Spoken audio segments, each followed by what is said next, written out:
đu hầu ta hầu chữ ta đu cụ ta cây nè đu cụ ta cây lò gì cha xe nè xe vi chở viên dầu vi hầu em đánh đu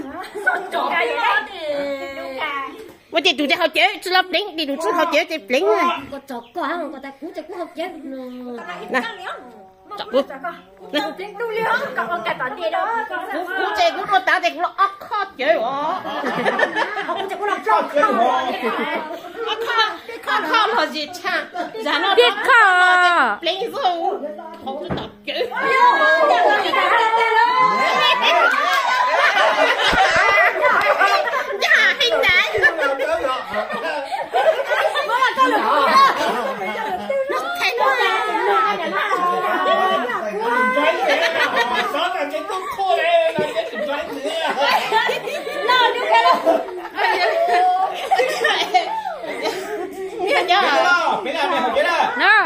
quay tạm lại lo sẽ đủ nó gì tụi mình có trôi một số tụi chơi lên tiêu hậu rồi khi mà chỉ tao kết tụi sát tụi lên tiêu đó chỉ mà chỉ tuổi sơ ha chỉ mà chỉ tao mình kinh tế sơ chỉ cho bé nữa sẽ chụp有只股大树。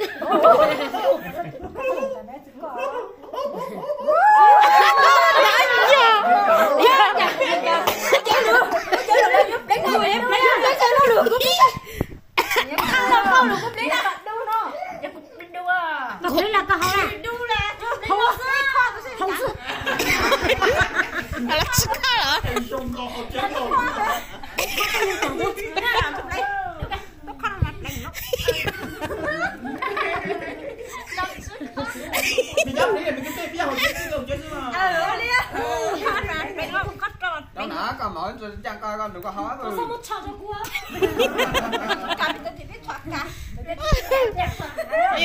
yo sao cái đây cũng lùa mất đắt tạ gì ốp xeo rõ son gì cũng hả là siêu là dạ giờ tu tổ dạ giờ tu tổ con sao vậy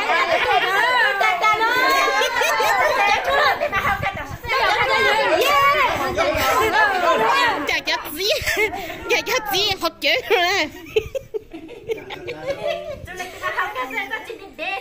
rồi giờ sao chạy chẳng nha sẽ có học chữ hả học cả đúng không lịch tôi chỉ chẳng đĩa mà ốc kho nha nhị cú mà cú lúc đó mà chụp chụp cú đi tôi đầu chứ mà tôi gì đừng rồi đấy trong mà ý rằng còn cầu có số họ biết hay chụp chụp có tôi được mà trên là trên lo này á giờ cái giờ này đâu cũng có mà không có trên này chỉ sao lụt xuống đi không có trên này ôi cha mà cú giá luôn cái vả chợt dùng có tung cầu không có trên này tại tao giờ tụi mẹ để lông nát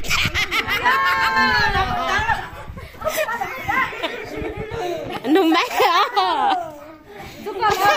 nó tung chạy văng không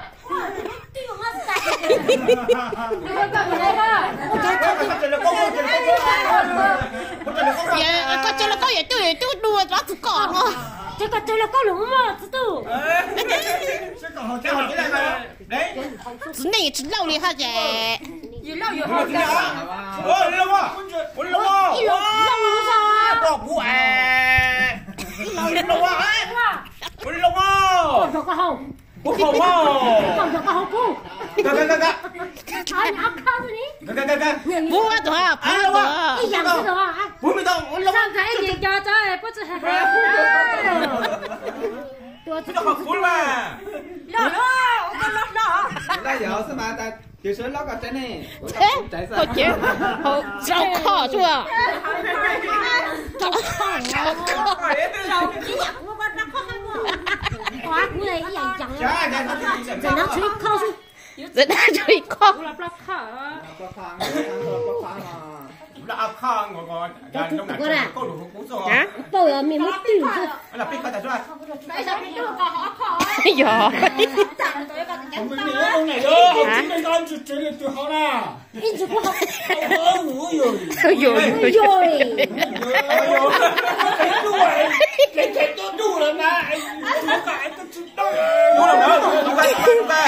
không một thì ta tôi chạy ô tô chỉ cạp đánh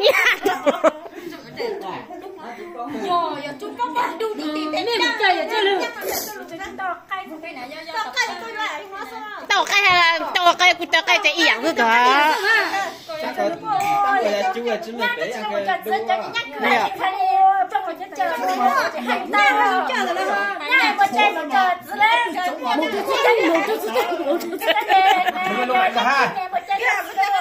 bây giờ có đó giờ tụi也捉出它，也捉了，也捉它，也捉它哈，捉吗？日没逼到的也捉了啊！你这个姑姑还没没。好真的呀，姑娘好在找姑娘。nhà lâu nhà khó cơ. Hôm nay nó cho cháu cô nhớ, còn đây xin đây là cô đi ấy. Là dục lính à, là dục lính à, dục lính là chụp lính cái gì? Muốn lông bỏi à? Không á. Nó không chơi nữa. Thật thì nó mà cho tự tu sa đi hát tổ. Tức là tôi muốn sát ta biết sao nó mình đi dục lính lập lính đi xua xua. Một sáng giờ. Chơi. Ô, biết hồ chơi nó thằng mà biết lính xưa. Nó chắc cũng làm đúng nhá. Có đúng không? Hồ chơi nó thằng bán một lính xưa. Nó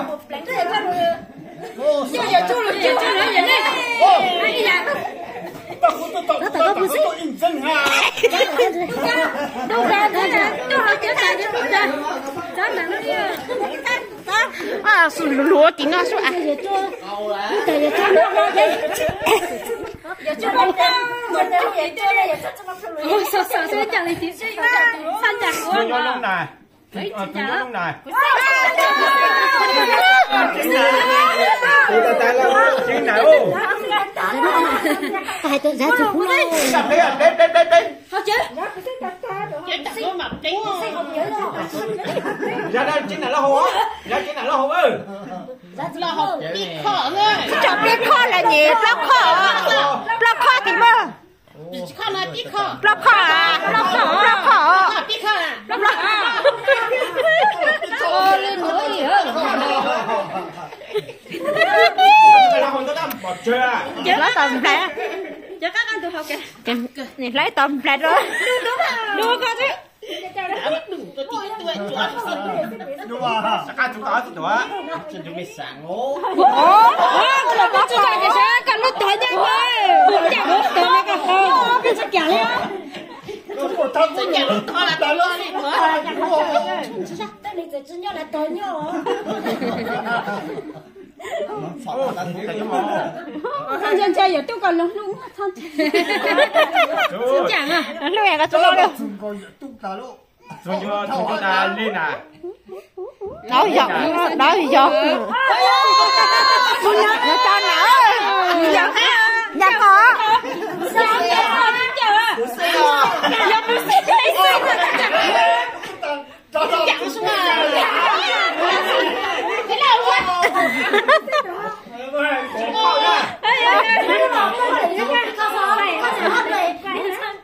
Nhà thế chắc khó bà cụ á. Ý dạng con. Chắc khi ở dưới đi. Nó đu xe đâu. Ôi thà là đu nó trâu gì sao? Là tôi cho tí lâu gì chính lâu. Nó nhảy. Hôn đi không? Tới tí tìm cho gì? Đánh nó làm có cái này. Đánh con chú hơi con thế. Thân dầu điện. Đấy đi. Con sẽ không lại. Yo, xe nó tí quá. Chúng ta là tôi cho chính nhà ha. Nó sụp, chẳng rồi giờ tôi giờ cho bơ. Tôi cho chính nhà. Đòn chính nhà đâu.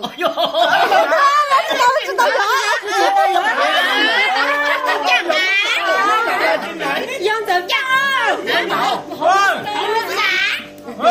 Hãy subscribe cho kênh Ghiền Mì Gõ để không bỏ lỡ những video hấp dẫn. Anh chăn hãy rồi chăn lúc nào tụi nó ra chuyện này có tí là tụi mấy cậu nè. Ôi làm điệu con mày thằng có tôi xin chặt thôi mà chừng có làm cho con cái.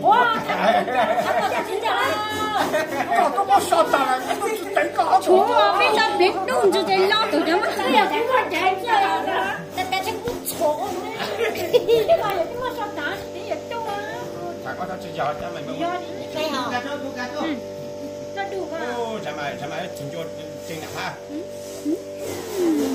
Sao đó? Chừng trên nặng một con xin bò. Giờ thì chơi Chẳng là lâu các cái chị thì hả liền á, nó chỉ nhớ các cái chị hả? Nó cũng lắc, cọ đừng cho quay, cũng lắc của hầu á. Lắc của gì? Cái cả cho đu cả giật thuyết gì mà. cọ đừng cho quay. Cú là chỉ khó à mà, cú đu. Cú đu về, cú lo giá ít kì. Hả? Nó chụp rồi, nó tì ra. Hot cái cú nó đấy. Ai là học các thằng mà tôi chỉ cho chủ lâu nhà rồi đâu. Chúa.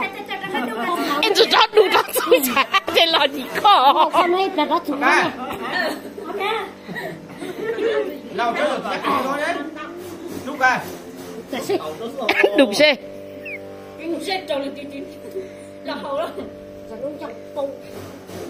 Dạ nó lo chè, dạ nó lo chè, lấy nhớ sực được. Chẳng có cú. Dạ vô su lấy lấy. Tao xuống đấy à.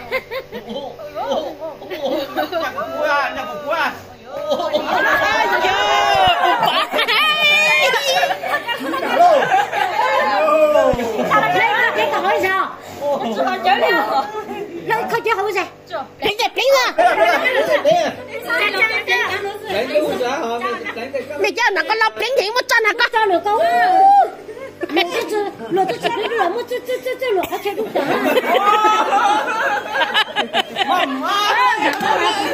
Kia. Không làm sao? Chị ta ta hơn. Đâu sáng. Ê chả đó tụi gì sao hả? Thảo nhỉ ta? Tụi gì hả? Ở trong cái lính sự à?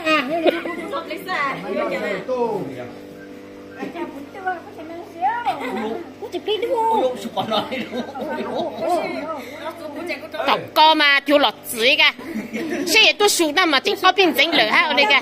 Nó xuống lại tao mà trả in dính á. Tao cũng kỹ đâu. Oh yeah! Vậy thế này vậy chua đó. Trong chỗ xử lý.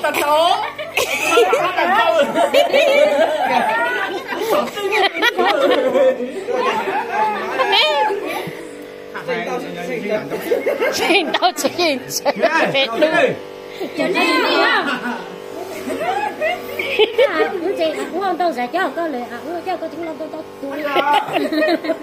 Để quay trột đi tụi đấy nhá.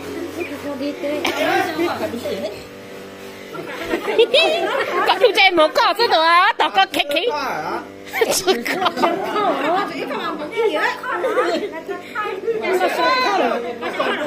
Không cần ý dạng ta những lo nó chỉ khó đấy. Đâu khó chứ không cần nó đâu khó. Nó con nuôi à? Có nó có dư. Có lấy được à?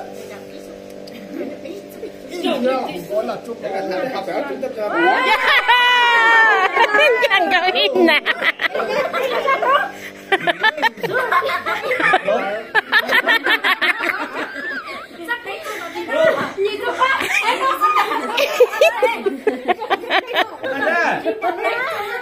Tunggu.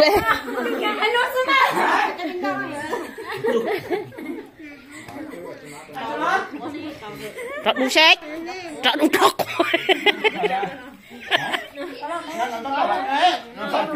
Tao chú giá khi nào? Sao vậy thì chú đi. Tao sao vậy thì chú. Nó lưu hết cái gì đó. Cái là cái nó có cho trái như nó. Thường cho ta thế nào? Trong mắt không gì luôn.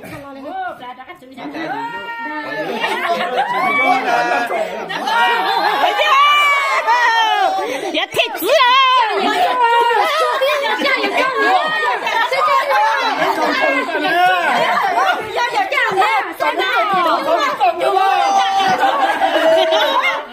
Than chào vậy mình á.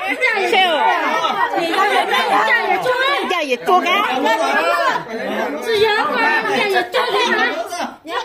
Sao mà cho những người mình chọc trời sao?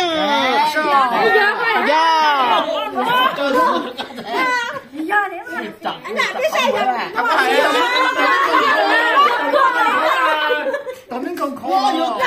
Giang sao?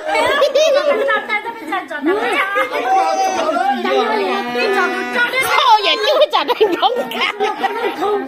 Không ra. Thằng quá lúc này nó đập xung quanh nó có tiếng quá. Dạ tôi kéo tầm thấp cái chụp chén nó tao nó lên rồi.